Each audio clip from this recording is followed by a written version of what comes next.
Good morning, everyone. Moshe, the electric Israeli, and FSD is here with you. If you're new, don't forget to subscribe to my channel. Thank you. Today, I'm going to discuss, as I do my morning routine, I'm going to discuss, there's a lot of chatter. It's been a subject for a long time. Who is better, Tesla FSD or Waymo? All right? Let me just say this. If the world wants to solve the very challenging challenge of autonomous driving and make the world safer in terms of car accidents, more relaxed and all that. If that's the goal, that cars are autonomous, like I am right now, I'm driving autonomously with supervision, of course, then it cannot just be Tesla. It can't. It has to be everybody else. Here's a very simple analogy.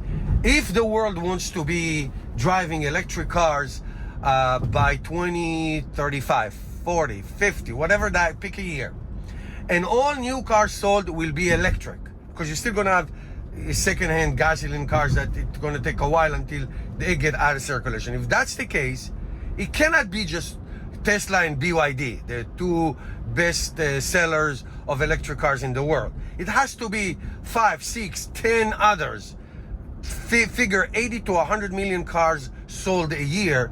You need to have a lot of players doing this in order for that to happen. Can't just be one person or one company. It has to be everybody. So that's the analogy. If that is the case, that's what needs to be done. Now, now that we say that, the main three differences I would say between Tesla vision is what I do now and Waymo-like system. First of all, Waymo can only be driven by it cannot be driven in cities. It cannot operate on a highway, and the reason is, you know, when you take a Waymo in LA, let's say, or San Francisco, whatever city you're taking it, there's somebody behind the scenes, not inside the car, but somewhere somebody can correct the situation. Let's say got stuck in a construction zone and the car doesn't know what to do. Somebody can go there physically and rescue it, but somebody is making a decision for the car to go. So it's autonomous. It's not autonomous. It's driverless, but somebody is there. So and it can only be in low speed areas, which are cities. Okay, so 25 to 40 miles an hour. That's it. So that's number, cannot operate in highway because you have to make quick decision. If something happened at 70, 80 miles an hour, what are you going to do? All right, so that's number one. Tesla cars can drive on highways, can drive anywhere. Okay, I'm driving now in town, driving a highway. It's 10 times better in a highway than it is now. And this is also great. Okay, so that's number one. Number two is the scalability and cost. A Tesla car is a Tesla car. You can buy a standard Tesla Model 3 standard range, second-hand, 2020, I'm picking a year, or 2021 for $30,000, and it has all the capabilities, the hardware, the software, and it gets updated all the time, and you can rent FSD monthly, or you can just buy it, and it's there. Here in this Model 3, this 2021 Model 3 I'm driving right now, I bought the FSD when I bought the car. I'm so happy I did that. So that's it. That's what it is.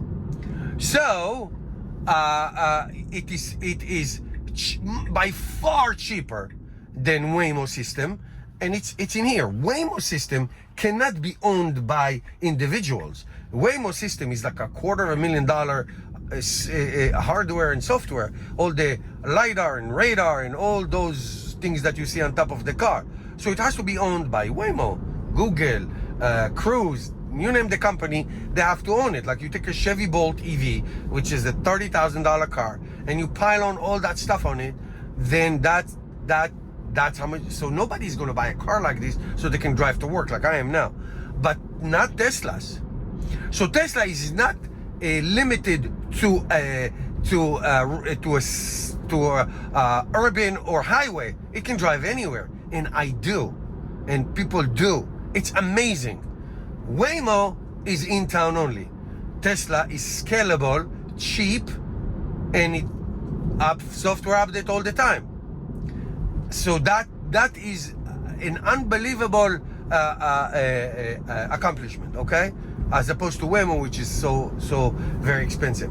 And last but not least, how Waymo versus Tesla is going to be economically sustainable? If Tesla solves FSD, solves autonomy, okay? Solves autonomy, just follow this. Millions of Tesla cars around the world immediately ignited to use this. And the regulator will give permission, all over the world will give permission to Teslas to do it, because it will prove that it's better, much safer than a human driver.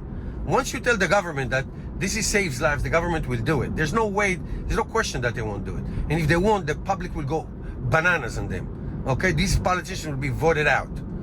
So the scale is worldwide. Okay, and the income, the money that Tesla will make is, I cannot put a number on it. It's going to be exponential. Waymo, for that to happen, they need to operate in so many places on very thin margin. And why would you ride a Waymo for much more per ride than a Tesla car? So it will be extinct. Now, here is the 3.1 advantage of Tesla idea. Tesla can license this. Tesla can license this technology to any car company. How do I know? Think about the superchargers. The superchargers that were made fun of by everybody, including liberal newspaper like the New York Times. Don't get me started on those guys. I can't stand them. They're such hypocrites. Everybody made fun of the Tesla superchargers. Well, guess what happened in the United States the last year and a half? All car companies are providing adapters to their fleet, to their owners, the non-Tesla owners, and they're going to have the NACS system, the North American charging standard, the Tesla one. Here it is. This is my adapter. And they're going to build their cars already made using Tesla superchargers. Why? Because they're much more available, 99% uptime, simple to use. You have the app, you don't have to do anything. You have to open the port and charge. The car knows who you are and they charge you through your app. Right. You don't have to press buttons. I used the Electrify America once just for fun in South Florida. You know, it worked. I'm not saying anything, but it's bulky and it's just not fun. And a lot of them don't work. So imagine Tesla sending this, licensing this to everybody. You know, just build your car, put your cameras in, we'll put your hardware, we'll put the software, we'll be able to update, to give you software updates, and that's it.